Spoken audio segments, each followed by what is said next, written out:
Let's get right into it. The difference between compliance and autonomy is the pause you choose to take. Now, that's not just a clever phrase, it's a strategic diagnosis. Today, we are pulling back the curtain on the invisible architecture of influence, the systems that are literally designed to get you to say yes before you even have a chance to think. You see, our brain is always looking for shortcuts to save energy. It's a relentless pursuit of efficiency. But that very same drive is also its single greatest vulnerability. It's a loophole in our operating system, and for those who understand the mechanics, it can be systematically and very predictably exploited. So here's our briefing for today. First, we're going to map out the invisible battlefield. That's the internal conflict that makes us act against our own best interests. Then we'll dismantle the compliance engine to see exactly how it works, piece by piece. After that, we'll dig into the weaponized psychology that makes this engine so incredibly effective. And finally, the most important part, we'll equip you with the Interrupt Protocol. Think of it as the manual override for your own automatic brain. We're starting right here with a feeling I guarantee you've had, even if you couldn't put a name to it.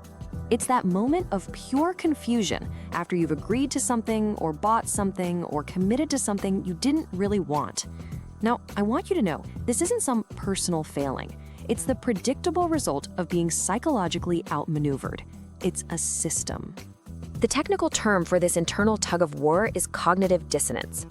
It's that jarring, uncomfortable static in your head when what you're doing just doesn't line up with what you believe. You believe in saving money, but you just bought the ridiculously expensive warranty. You value your free time, but somehow you just said yes to joining another committee. This conflict, it doesn't just feel bad, it actually leads to a kind of decision paralysis, a sense of helpless confusion where you feel trapped by choices you just made. So why on earth do we do this? It's a huge piece of the puzzle. The reason is, our brain is trying to avoid something it thinks is even more painful than making a bad decision, an identity threat. You see, in that split second, the short-term pain of being seen as rude or inconsistent or uncooperative, that feels way more threatening than the long-term consequences of a bad choice. So what do? We comply. We just take the path of least immediate social resistance. Okay, so we understand the internal state, that feeling of dissonance. Now let's look at the external machine that's built to create it. We're going to approach this like engineers, revealing the precise mechanics of a system designed for just one thing, to generate your compliance. At the very heart of this engine is a toolkit based on the work of psychologist Robert Cialdini. These are 6 universal principles of influence. Think of them as the software of persuasion. You've got reciprocity. Someone gives you a free sample, you feel like you have to buy something. Then there's authority. We just tend to trust someone in a uniform or with doctor in front of their name. Scarcity. Suddenly a limited edition, anything becomes way more desirable. Commitment and consistency. Once we agreed to something small, we're much more likely to agree to something bigger later. Liking. It's simple. We say yes to people we like. And finally, social proof. If a restaurant is packed, we just assume the food has to be good. These aren't just clever little tricks, they are hardwired triggers for our automatic behaviors. So how do these principles get deployed? Well, they're used to activate what's known as a cognitive shortcut. See, our brains are fundamentally wired to save energy. They're lazy. And when you give your brain a choice between the hard work of critical thinking and the easy path of just trusting a simple cue, like an expert's title or a limited time offer, it will almost always choose the shortcut. That right there is the leverage point they use against us. And this slide right here, this is the battleground. On the left, you've got the automatic brain. It's fast, it's instinctive, and it's incredibly vulnerable to these simple cues. On the right, you have the rational brain. Slow, deliberate, and it's the one that actually assesses the merits of a request. The entire game of influence is engineered to keep you operating on the left side of this chart, to trigger your automatic brain, so that it says yes before your rational brain even has a chance to wake up. And this process, it actually feeds on itself. It creates a feedback loop. It works like this. Step 1, a trigger is deployed.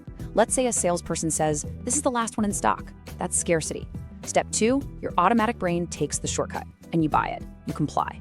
Step 3, the feeling of relief you get from making a quick decision reinforces that shortcut. Your brain goes, "See, that was easy." And then step 4, the loop gets stronger. You're now even more likely to respond to that same scarcity trigger next time. You are literally being trained to comply. So we see how the engine works, we see the mechanics, but now we need to understand why it works so devastatingly well. And this goes way beyond simple tricks. This taps into the fundamental vulnerabilities of our own psychology. The number one vulnerability, the absolute master key, is this: our brain's desperate need to reduce its own workload, its cognitive load. Thinking is hard. It's metabolically expensive, it burns calories. Compliance triggers are so effective because they offer psychological relief. They give us a simple, pre-approved path to follow, which frees us from the hard work of weighing options and making a truly independent choice. The compliance isn't really the product, the relief is. This table really breaks down the core strategy. It's not just about offering relief, it's about weaponizing fear. Look at these connections. The scarcity principle doesn't just make something seem valuable, it directly taps into our natural loss aversion, triggering the fear of missing out, or FOMO. The reciprocity principle isn't about being nice. It triggers immense social pressure, exploiting our deep-seated fear of being a debtor. And commitment and consistency, it's not just about integrity. It exploits an identity threat, our fear of being seen as flaky or inconsistent. Each principle is basically a key designed for a specific psychological lock. All right, we've seen the battlefield, we've taken apart the engine, and we understand the psychology. Now, we get to the final act, the countermeasure. We're shifting from analysis to tactics. This is the Interrupt Protocol. This is your tool for taking back manual control.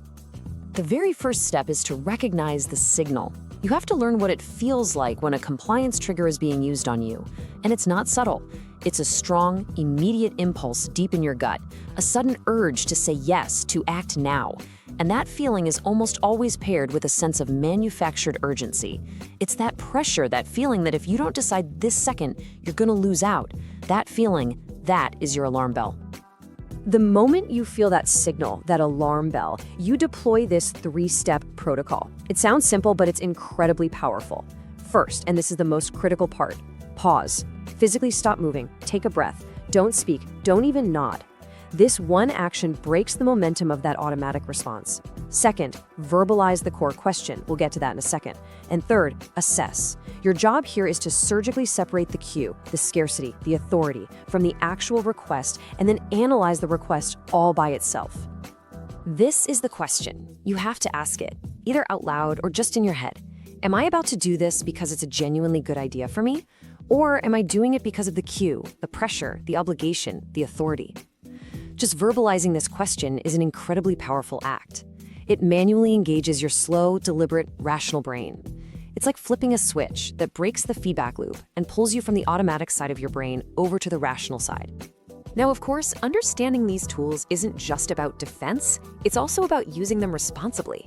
Used ethically, these principles can be really positive. They can be used to reduce confusion and help people make good decisions more efficiently.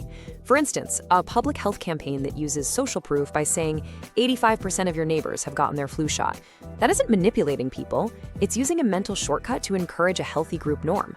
The goal is to facilitate a good outcome, not to exploit a vulnerability. So when it's all said and done, it comes down to a core strategic insight. Volatility is vulnerability. When you are emotionally reactive, when you're impulsive, when you're operating on those automatic cues, you are vulnerable. The true power resource in influence and frankly on life is stability. It's the ability to pause, to engage your rational mind, and to act on merit, not on manipulation. That is what autonomy is all about.